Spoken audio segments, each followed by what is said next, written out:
আরেকটা হচ্ছে রাজনৈতিক আন্তরিকতা, আরেকটা হচ্ছে রাজনৈতিক ব্যক্তিত্বের বন্ধন। কি বুঝলেন বাইরে আমি কি বলছি বুঝছেন তো? কারণ সাংগঠনিক আলোচনা আমাদের হয়তো অনেক বর্তমানে দিকে চলে যায়, সেটা বড় কথা না। আমাদের হুমায়ুন এবং জাহাঙ্গীর, আব্দুর লিটন, ফারুক বাবু বা বলছি অনেক দুঃখী আবেগে অনেক দিকে চলে যায়। সাংগঠনিক আলোচনা এখানে অনেক নেতা আছেন, আমি নাম বলবো না, কারণ আমাদের লিটন বলে গেছে, আহ্বায়ক সাহেব বলে গেছে যে এখানে তারুণ্যের অঙ্গ সম্মেলনে যারা নিহত হয়েছেন তাদের আত্মার মাধ্যমে কামনা করছি। আপনারা সাথে সাথে আরেকটা বিষয়, আরো কয়েকজন লোক আছে তাদের সম্পর্কে আমি একটু বলি। আমাদের এই রাজনীতিতে দীর্ঘদিন আমাদের সাথে ছিলেন না, ওনারা এমপি করছেন ঠিক আছে, আমাদের সাথে ছিলেন না, আজকে আমাদের সাথে ওনারা এসে একত্রতা প্রকাশ করে আবারও জগন্নাথপুর ফারুক সাহেবের হাতকে শক্তিশালী করে রাজনীতি করার জন্য আমাদের সাথে ঐক্যমত পোষণ করেছেন। তার মধ্যে আমাদের ঐক্যতলা মুন্সিবাড়ি আমাদের ছাত্রদলের সাবেক সদস্য মোহাম্মদ বড় হোসেন লিটন,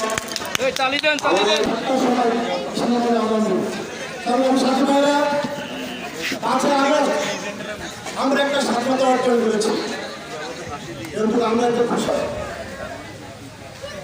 আপনারা জানেন এই 28 অক্টোবর ঢাকার রাজপথ রক্তে রঞ্জিত হয়েছিল। প্রধান বক্তা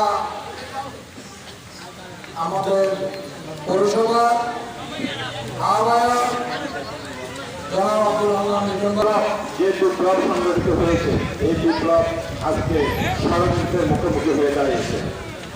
আওয়ামী ফ্যাসিস্ট শেখ হাসিনা ফ্যাসিস্ট সরকারের বিভিন্ন আমি ধন্যবাদ জানাই আমাদের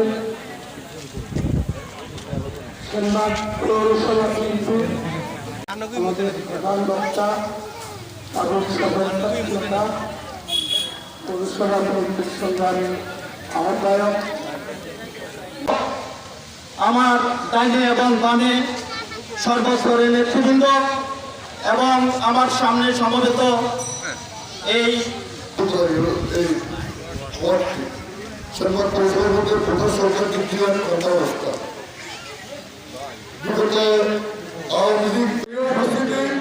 আমরা বিএনপি করে আমাদের নেতা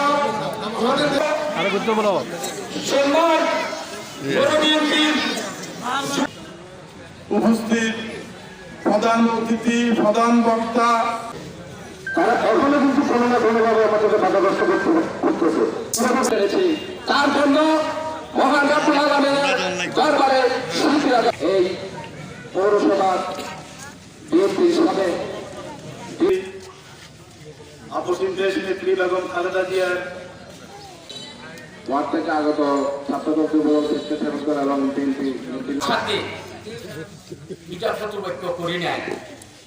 তদুপরি আমরা এখানে আসি বক্তব্য শুনবো, আমরা তাদের থেকে পরামর্শ নেব।